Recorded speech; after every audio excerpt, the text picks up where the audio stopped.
Hello there, Seraphim17 once again. This is my Evil Within Akumu difficulty. No upgrades, no keys, walkthrough. This is the final part of Chapter 5. It's going to lead us into the Shrieker boss, the Laura boss. And on this part here, guys, if you just run past all the cells and you stun this idiot, once you go through this hole and press the button, all the enemies will despawn. Fantastic way of saving ammunition. An even better way of saving ammunition. We need to move. Not technically better, actually. Kind of dials, right? Yeah, I'm not even going to tell you, there's no point. And a bottom one. Set the So, upper dial to 22 and the 22 lower dial to 5. 5 is the code here. Once you've done that, you're going to be able to jump out of the hole back into the main room should you choose to, or you can go back through the cells and pick up all the stuff you missed, which is what I'm going to do. And I'm going to use this opportunity to talk a little bit more about the game. So I think the lighting effects in this game are some of the best I've ever seen on the Xbox 360. I'm not isolating it to 360, I'm sure PS3 is just as nice, but the dynamic lighting, although it's not completely dynamic all the time, it's dynamic enough to be really impressive looking, and I'm very excited to see what it looks like on the next gen, because I bet it looks really, really nice.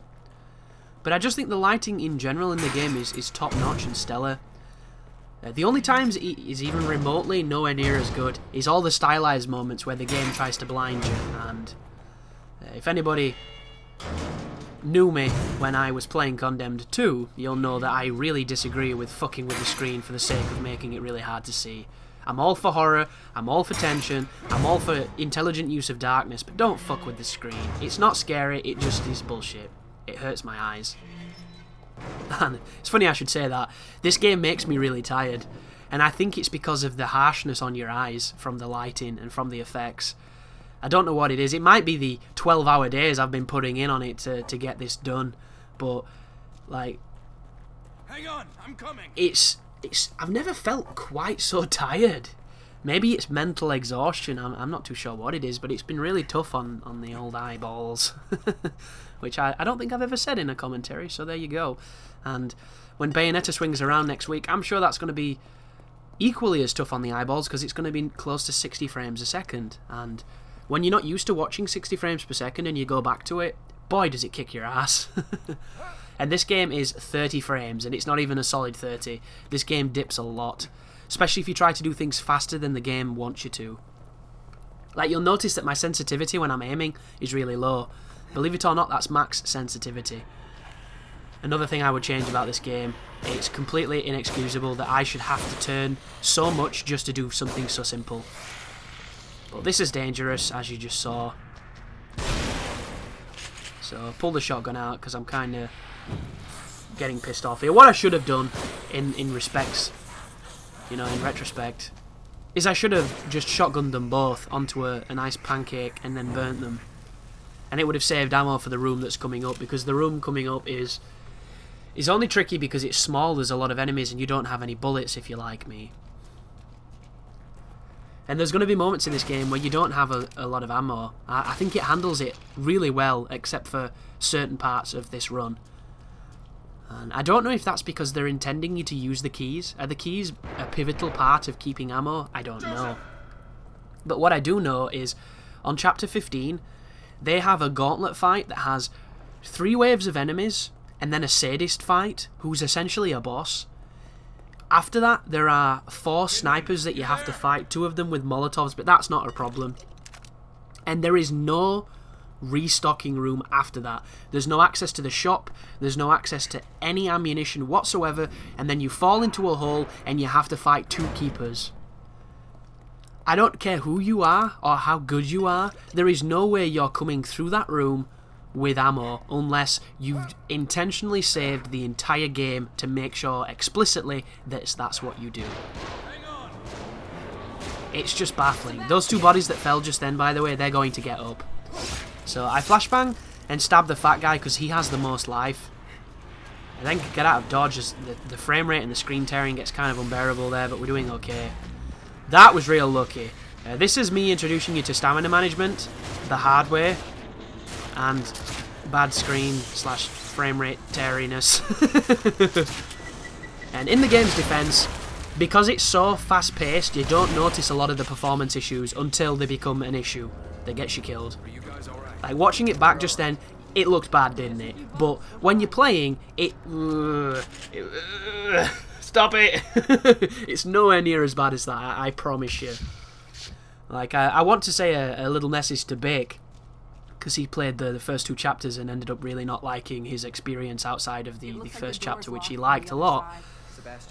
This is one of those games where it has such an archaic way of doing things, and you can only do it the way the game wants you to. You can't do it the way you used to, and it's very Resident Evil 4 in that regard, and I think that's why I adjusted to the game much better than some people have.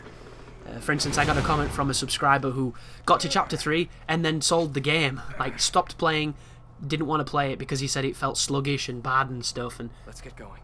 he's not wrong, that's the thing. I can't sit here and tell him he's wrong, because it's not true.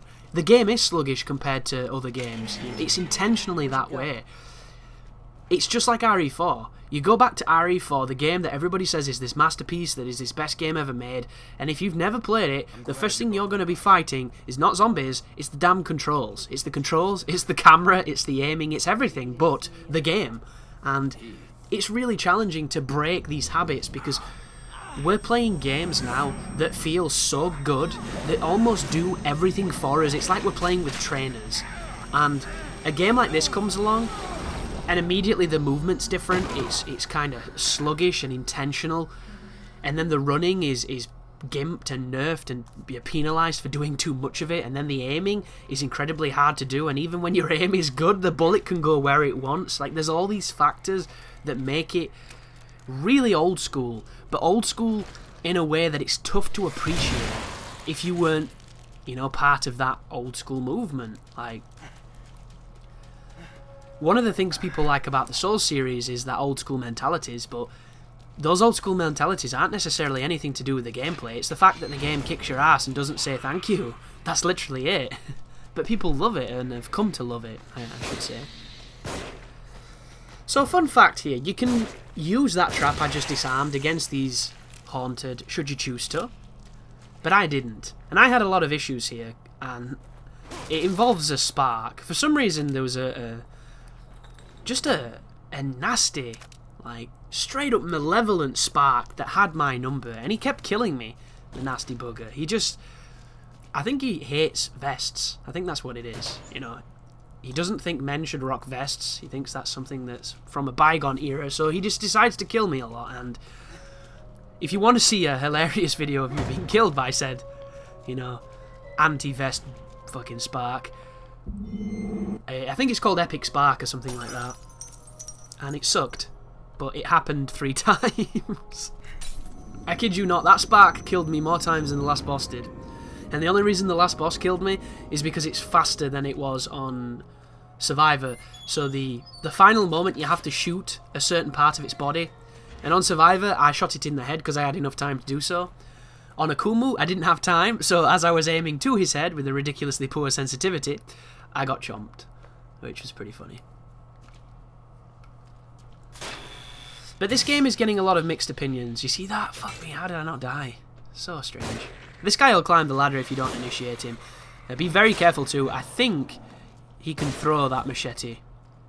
The category of haunted is as follows.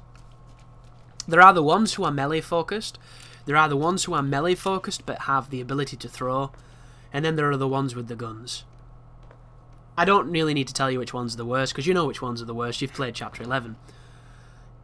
Gun enemies do not belong in survival horror games. I've already said this on an earlier video, and my opinion will never change. That being said, I actually think this game did it really well with that one dude who has the shotgun, because he only shoots you from close, and he's rare. Like, I think that's a cool idea. It reminds me of the marionettes from Devil May Cry, how the one fella has the fucking blunderbuss, or the flintlock rifle, and he spins it before he shoots it. So he gives you adequate warning to stop him from doing what he's doing. And I think if this game had something like that, the guns might not be quite as annoying as they are. For instance, you know, None of the assault rifle SWAT people, none of the cops with the fucking tiny little purse pistols, none of that bullshit. Just the guys with the shotguns, the little sawn-off men. Don't burn this body. I thought it was going to get up for some reason. I don't know why. Paranoid. But just have that one shotgun guy who turns up infrequently and have him do a big telegraphed twirl before shooting. That would be perfect, I think. But the game doesn't want to do that, you see. The game wants to be really fast, and it wants to be visceral, and in its visceral nature, it means that the balance is affected. So, the guys with the guns can run just as fast as guys without, and they can shoot you at interesting ranges and from up close. And the funny thing with the gun people, there's a trap there usually. What the fuck? Have I already tripped it? I must have already tripped it. But the guys with the guns, when you get close enough to them, they try to punch you, which I think is great. That's the spark, by the way. Be careful of it, evil bugger. And in here, Laura's going to turn up. She can be killed, once again, but it took 2 rockets to do on Survivor, so I do not recommend doing it on later difficulties. It's just an ammo dump. Also, killing her here does not stop her from turning up later on after this, where we fight her in the coming minutes. You do not have to do anything here. She'll set it on fire herself. Do not go in the fire. I know it sounds silly, but sometimes games have ambient fire that doesn't hurt you. And this game is not one of them. Now be careful. Here he is. Oh, we did it. Most dangerous part of the game just then. That nasty corner. But now she's gone, we can pick up the stuff. And I guess I should start explaining what we're going to be doing against Laura, because she's hard. And she's hard for reasons that...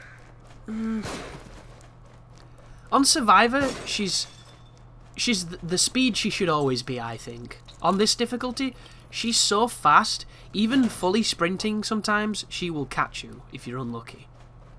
Because she does this move, and oftentimes you'll not be able to see her when she does it, where she runs and does a swipe. And if she does that when she's chasing you, good luck. But luckily enough, she doesn't do it that often when she's chasing you. It's generally when you're looking at her that you see that move. You know, when she's behind you, she could be doing anything. She could be playing a fucking piano accordion for all we know. But something I figured out, you can spawn damage her by dropping matches on corpses. So go to corpses, drop matches, but only do it when she materializes. If you do it before she's materialized, she will not take damage and she'll grab you and instantly kill you.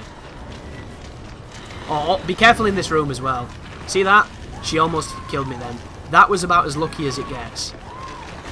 On this moment, wait for her to spawn in the furnace, then open the furnace. And it should get you that double damage on her. Things to bear in mind, she can get stuck at the top of the ladder when you're on the ladder, but she can also climb down the ladder perfectly at times. It doesn't work every time. Wait for the spawn, drop the match, now get to the next thing, which is this. And do not hesitate, guys, she's too fast. If you hesitate, you're dead. Literally. Like, you don't have to wait for her, you don't have to... any of that, just... Oh, and be careful here, because the bodies on the ground will make Sebastian kick, and if he kicks, you'll die. It happened to me. It's the dumbest thing in this game, except for all the other dumb things I've mentioned. But... is that the final one? You'll tell when she's dead, because she screams. I think I have to shoot her, though, because there's literally nothing left to do. Yeah, I think I fucked up on the furnace. Yeah, here she comes. Oh, do you see that?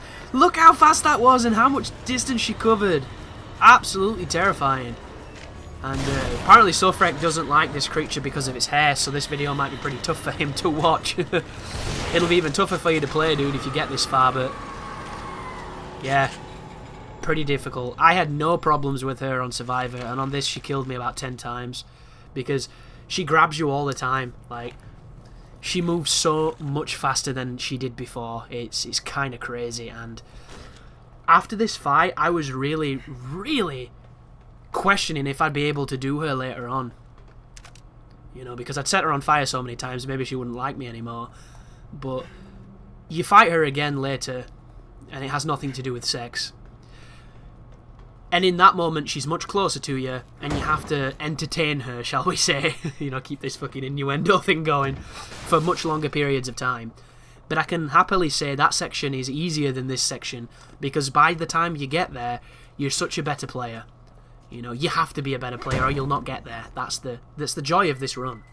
And if you're the type of person who's looking for challenging games and who's looking for a challenging game, you'll find one here. Evil Within Akumu mode with no upgrades is possibly one of the most interesting and difficult games I've done all year. And I had to think what I've done this year, you know, to quantify this statement. I did Thief at the beginning, and I did Castlevania. Is it Lord of Shadows 2? I did Wolfenstein. And I think that's it for new releases. I can't remember anything after that. Of course, there's things like Destiny, but, you know, fuck that game. But yeah, this is by far the hardest game I've covered all year. And that includes Wonderful 101 as well. That game is tough, but you don't die in a second repeatedly for an hour. In this game, you kind of do sometimes. And of course, that game is better made, it works better, so a good player can overcome those challenges and make them look easy. Whereas on this game, I think even a good player is going to struggle on some of the sequences because there's nothing that skill does that makes a difference. So, interesting note here, folks.